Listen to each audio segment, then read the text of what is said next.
Oh, my beloved G3 Kanga, what happened to thee? Alright, that was lame. This is my my G3 Kanga. I've had it for a very long time. Actually, I've owned this laptop. I swear to God, this is the longest I've owned a single laptop in my life. I got this way back in 2007, and I've owned it ever since. This laptop has done a lot for me. This is the one that I was using to recover or to restore Apple II disk images using a couple of different utilities.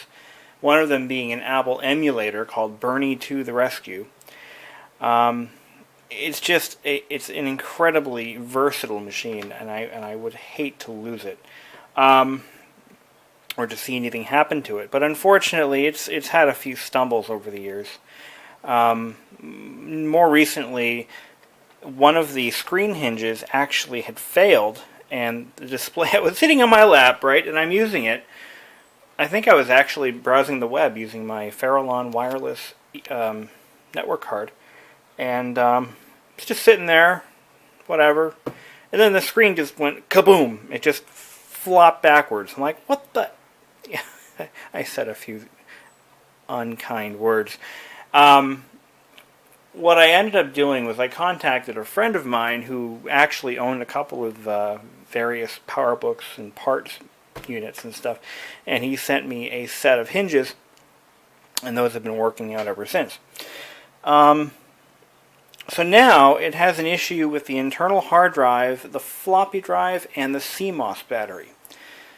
Let me explain. The CMOS battery is dead, and has been for quite some time. But what we're going to do now is we're going to take the machine apart, and we're going to figure out what is in there for cells, and I'm just going to build a new battery pack.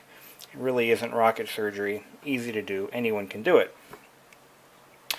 Secondly, the hard drive is making whistling sounds. Whenever it's not accessing the disk, you can hear a faint whistling sound come and go. It's like...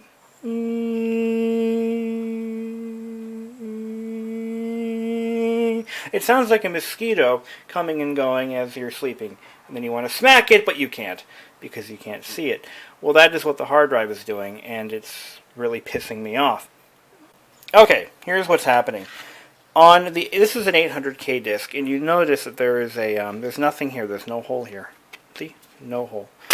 This is a high density 1.44 meg, and yes, it has a hole. See? Hole in the disk. There's a micro switch right here in the drive mechanism, and if that micro switch is malfunctioning or it's flaky, it won't always detect the right disk. So if I put an 800K disk in there, it tries to format it as a 1.44 meg, and it fails because the track density isn't high enough, and you got a problem. So what I'm going to do, or actually what I'm in the process of doing, is winning an eBay auction. You guys better not try to outbid me on this, because I haven't won it yet. But I am bidding on a replacement floppy drive for this machine, and hopefully I win. So that way I can start writing 800K diskettes if I need to. This is the type of machine that any collector should have on hand at all times. It's basically, think of it as an intermediary between the modern world and the old world. It can still read and write 400K floppy disks, but it can also read and write 1.44 meg floppy disks that you can make on your modern machine using a USB drive. So you can download software and then stick it on here, copy to the hard drive, put an 800K or a 400K diskette in there, and then write it to that. And that is what I use this machine for primarily. The thing is, a modern 1.44 meg floppy drive cannot read or write an original Macintosh 800K diskette. It just can't be done. At least not the 400Ks. It won't read it. It'll be like, what are you doing? It's 2014. What are you doing? So, alright, so let's take this sucker apart. I want to get a good look at what it has for a clock battery. I have an idea as to what it looks like, but I don't know for sure. And I'm going to try to find the cells at my local Batteries Plus and hopefully get that sucker rebuilt. Just do it myself. It's no big deal. It ain't no thing, as they say. And I want to keep this little laptop running for a little while. I mean, it still has a good battery in it. I replaced the battery not a few years ago. So, it's, this thing has to live, you know. With the battery dead, the clock battery dead, it keeps giving me time errors, and it's just, no thank you. Now, I think it might actually have a rechargeable clock battery. I need to confirm that. It could be a set of NiCads, which is what I want to kind of make sure. I mean, if it is, I mean, I'll try to get the cells anyway and rebuild it. But if it isn't, you know, if it isn't. Alright, battery out. I took out these 3 screws. I believe that's all I need to take out for screws. The rest of it is accessible from the top. But this laptop, it really is in good condition. I got this from the second owner, who happened to be a librarian, who took really good care. See, if you buy a used computer, or I'm sorry, an obsolete collectible machine like a Mac Plus or a Mac SE or PowerBook, you want one that was owned by an educator. Because the educators, I find, tend to take really good care of their stuff. At least the ones that I know. And, you know, they generally are the kind of people who keep all the boxes and packing material. It's just the way it goes. So the keyboard comes out. I know you guys can't see this because I'm too lazy to bring out my little tripod. But keyboard comes out like that. Then we disconnect the ribbon cables. Actually, I should probably take this memory card out first before I do that. Let me do that real quick. It just slides in there.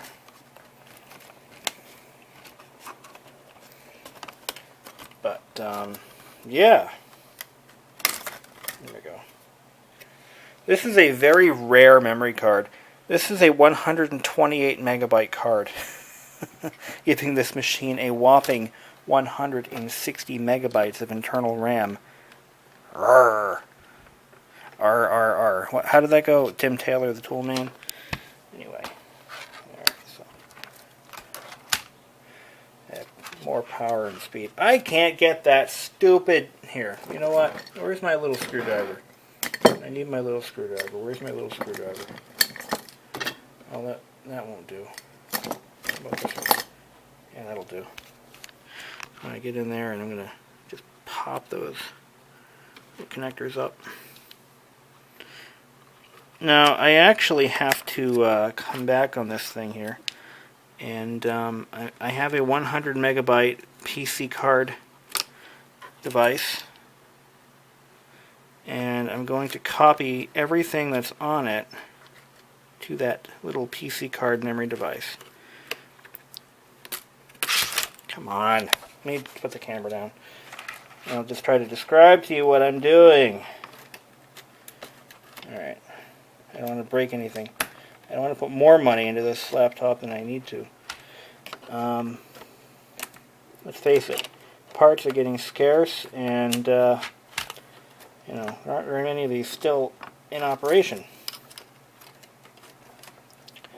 Except for me. And maybe some of you guys too. But I can't for the life of me get that to release. Come on. I don't want to break the freaking connector. Well, it looks like I just did. No, I didn't. No, I didn't break it. Okay. I just pull it up with my fingernail here. Stay. Stay! Piece of crap. Alright. So there's that. It looks like the memory battery is going to be a little difficult to get to. It may require partial machine disassembly, or PMD. Yeah, it's going to have to be disassembled partially. So let's look into that. Anywhere there's a screw, we've got to take it out. You suck. Seriously?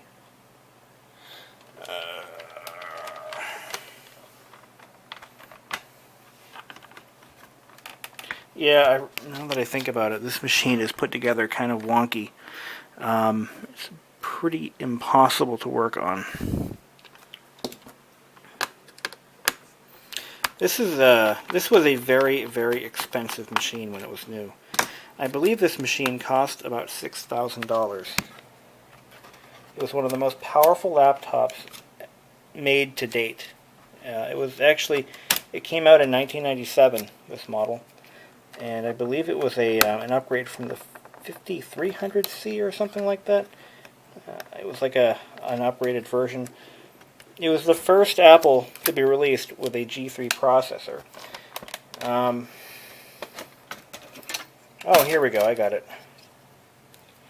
Okay. Let's see what we got here. Alright. You just got to pull this cover off. That's all he had to do. And it looks like there's 6 cells. The last time I priced out this battery, it was something like $50, and it is a nickel metal hydride, 7.2 volt, 60 milliamp battery. So what I'm going to do is bring this over to Batteries Plus and see what they can do if they have these cells on hand. If they don't, I'm sure I can figure out something. Maybe I can find a similar battery. But ooh, what do we have here? It looks like one of the terminals is actually corroded. It, in fact, is corroded. That's the first time I've ever seen that happen before. And it's nowhere near the battery. Well, that's not good. Well, it is a rechargeable battery, and given the age, it definitely has to be replaced. There's just no point debating that issue. It's donezo. So, next thing we need to do is figure out how to get the hard drive out, so I can take a look at it and make sure it's something I have. I believe it's just a standard. I know for a fact that it's just a standard, old-fashioned IDE drive. So that shouldn't be too hard to fix up. And yeah, these were a little difficult to work on now that I think about it. I've had this one apart though, you know, that's what's funny. I've had this thing completely disassembled at one point. And I don't remember how I did it. That's not the funny part. Let's see. I guess it is kind of funny, actually. I think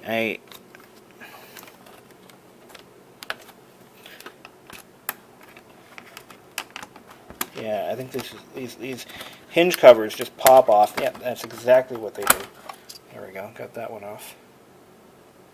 And the nice thing about this laptop is it's managed to escape any case breakage or damage whatsoever. I mean, it has, well, as of now, it has no case damage of any kind. So I guess I lucked out there majorly. Hard drive is stored right over here. And it is not accessible from the outside. You have to pull it apart from the inside, making sure to release all catches.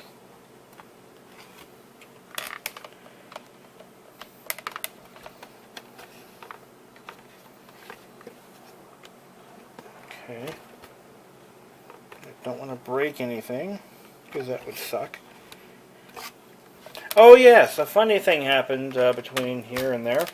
I ended up selling off all of my desktop Macs. All I have are 2 laptops, and this is one of, actually 3.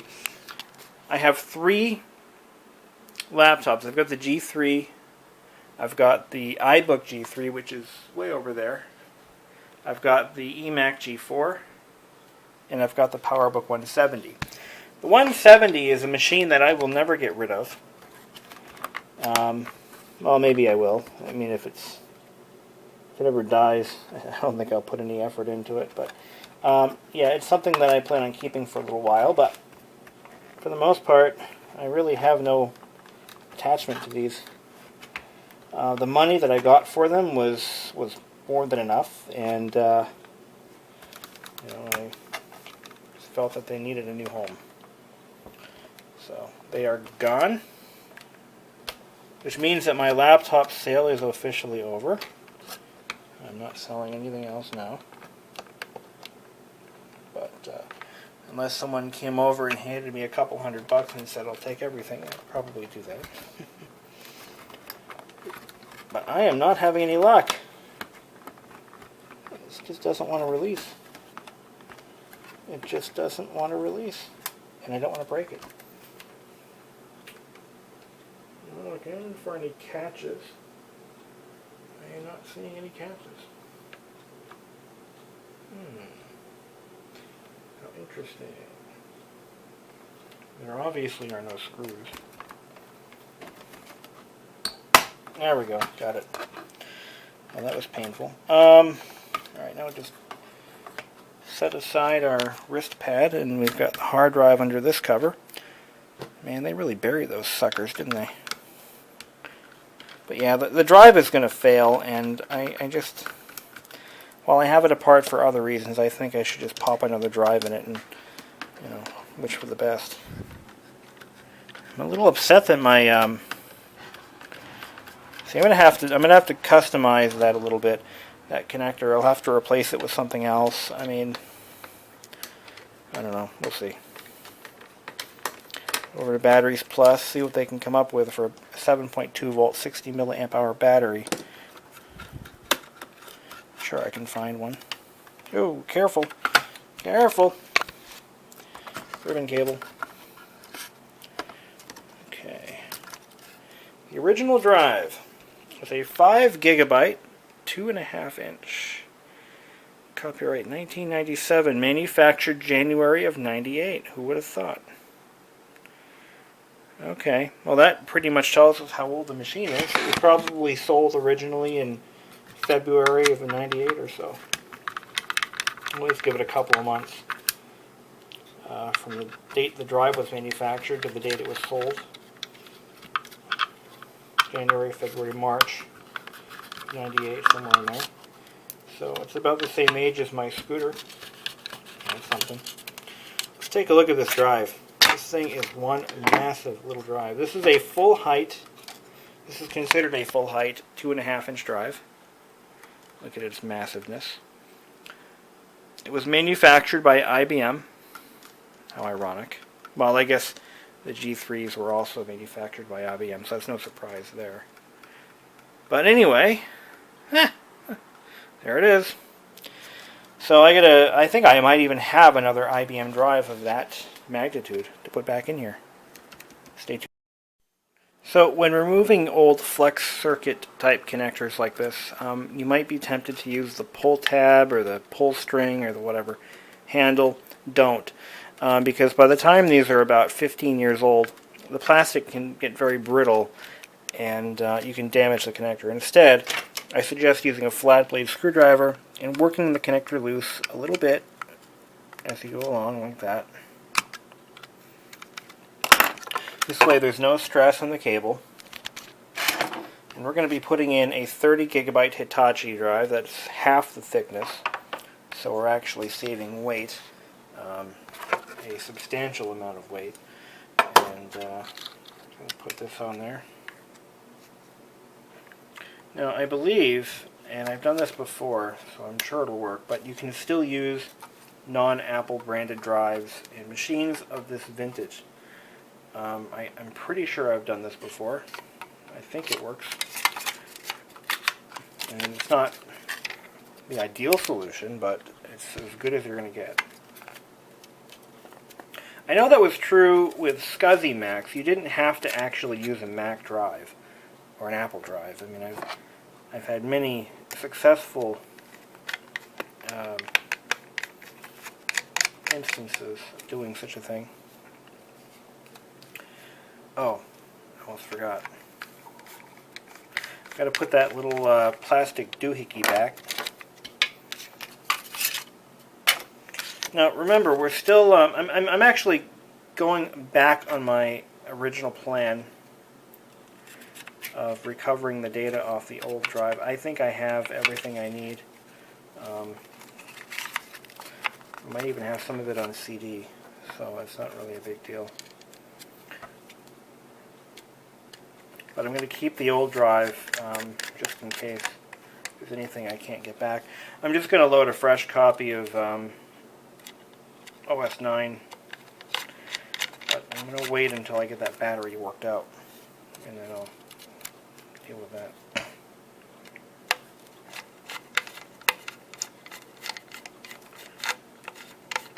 Come on.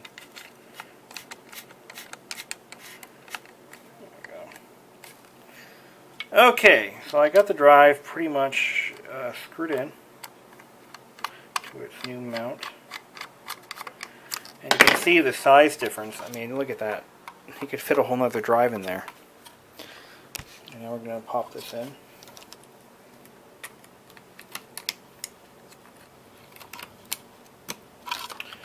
And that goes there. Just like so. So, I didn't realize this, but there actually is a loud motorcycle on the road. Like, that's annoying as hell. Really? Guys, come on. There is a cooling fan in this machine, and it's located right there. The intake vent is down here. And that's pretty much all there is to that. The little look at the tiny little thing. Let me see if I can pull it out. No, I can't. It's like glued in. But look at that thing. It's tiny. So the processor must be right about here, or in that path. Yeah, I think so. So there we go. Now we're going to screw the drive cage back in.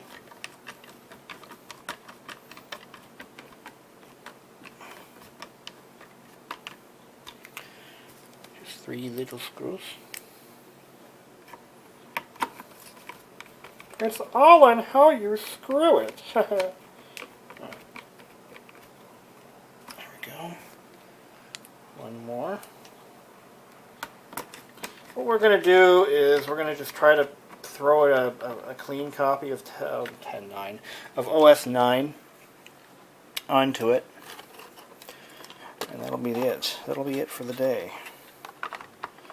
I'll have a better picture of where I need to be with this machine. Once I get the hard drive fixed, I'll hopefully win that auction for the new floppy drive, and we'll be home free. And I'll have another couple of years of obsolete bliss out of this laptop, which has served me so well over the past couple of years. 7 years I've had this, and actually, yeah, 7 years it's been. Damn, that's impressive. Well, for me, that's impressive. I don't keep things around that long, typically, and it's just not in my nature. It's not my character. So that's plugged in. I got, I think those 3 screws go in the bottom. And we're going to need, I'm not going to put the battery back just yet. But what I am going to do is put the CD drive in.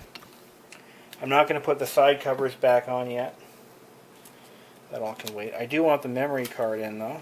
That's going to be necessary. Totally necessary. And we're going to just plug in all this crap. Keyboard. It just slides in there.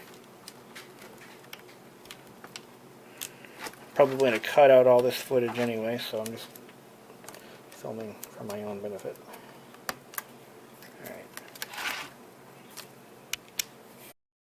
Okay, so we have a new hard drive in there. Now let's try to power this sucker up off the battery and boot it off the CD. I'm trying to find the hard switch back here. There it is. Come on, boot up you. I have a feeling it won't. Yeah, see, in order for this thing to start up, the battery has to be present or charged. So we need to figure out what we're going to do about that. Okay, I just plugged in the power supply and it turned on. Alright. Classic symptom of a dead CMOS battery, or in this case, a missing CMOS battery. It takes a little bit for it to kick in. That's pretty usual for this laptop. I hear noises. There we go.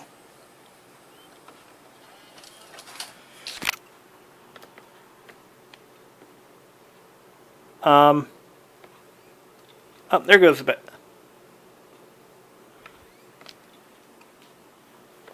Hard drive is no good.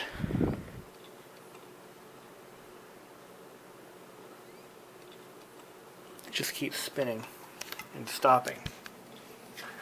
So I might have to put another drive in there. See what happens if I boot off the CD. That's okay, we're already halfway there.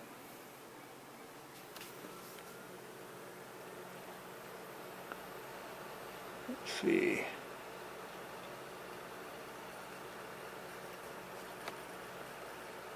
Hold on. No, that drive is no good. I'll have to find another drive.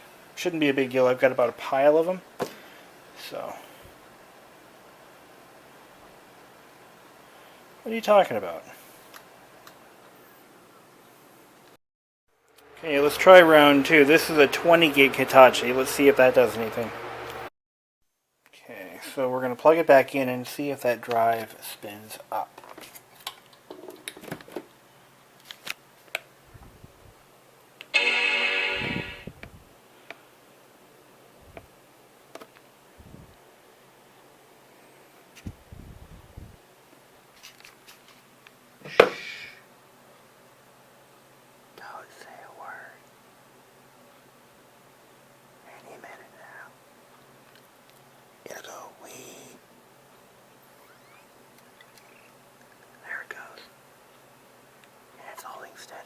Alright, good. We have a good drive. Awesome. Now, as to why it won't boot off the CD drive, I have yet to figure out why. Well, it's booting, but it's not, it doesn't like it. So, hold on. Let's see what it does this time. It gave me an error. This is the wrong version. Yeah, see, there it is again. Okay, let me try a different. Okay, I've got another copy of OS 9. This was released as a universal install for the G3 series. I'm hoping it works. Let's see what happens. That was 9.2.1 that I tried. It was actually released specifically for installing OS 9 on an early OS 10 machine as a secondary OS for classic mode. So it may not be a full install or something crazy crap like that. Just gotta find me one of these. I should crack it open and see what the cells are. I might be able to buy them. 127. Varda 127.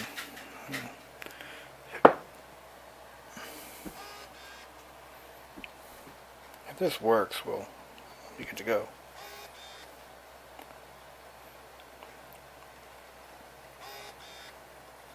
Why is there so much grease? Oh, I know why. Those are the pop-up feet. That'll do it. That'll do it every time. That'll put the battery in.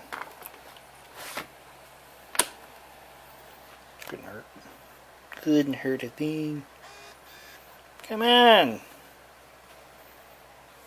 We're sorry, but this Mac cannot be used. Very well. Ooh, I have an X in the battery. That's not a good sign.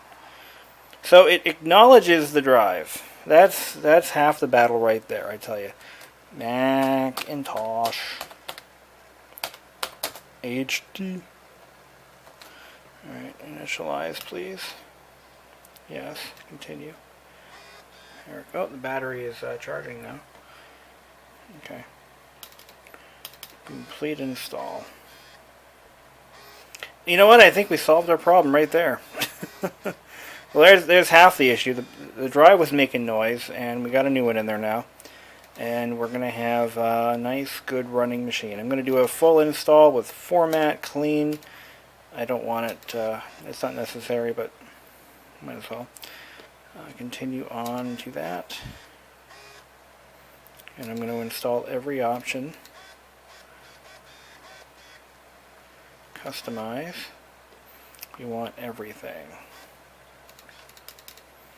Network Assistant Client, why not? English Speech Recognition, Language Kits, no, we don't need those. And new options, update drivers, start. There we go.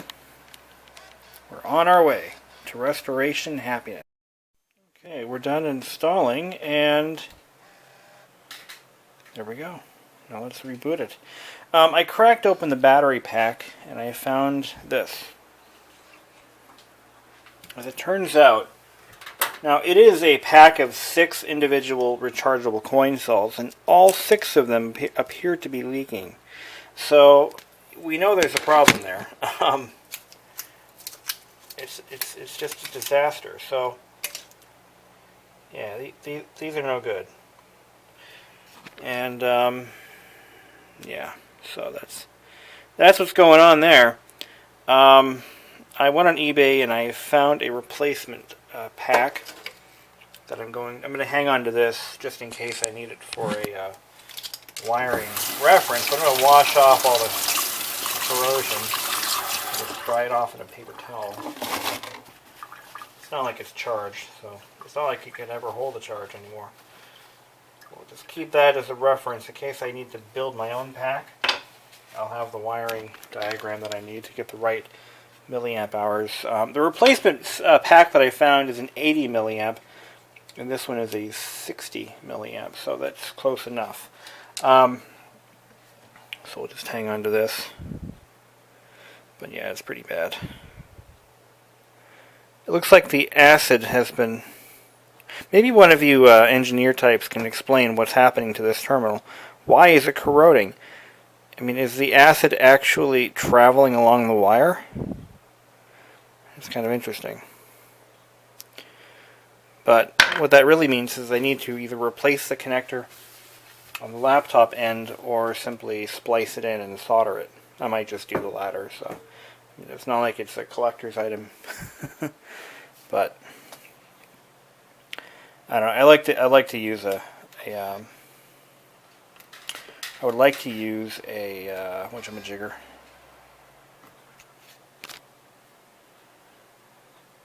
See if that goes. Ooh, that's loud. Take this disk out. I want it to run off the hard drive. Come on.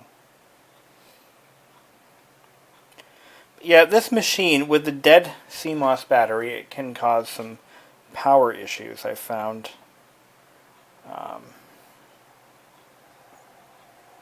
But there it goes. Let's take this out.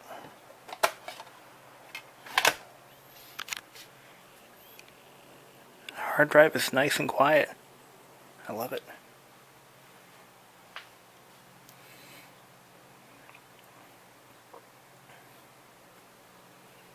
And she's working. So the transplant was a great success. Stay tuned for the new battery and possibly the new floppy drive.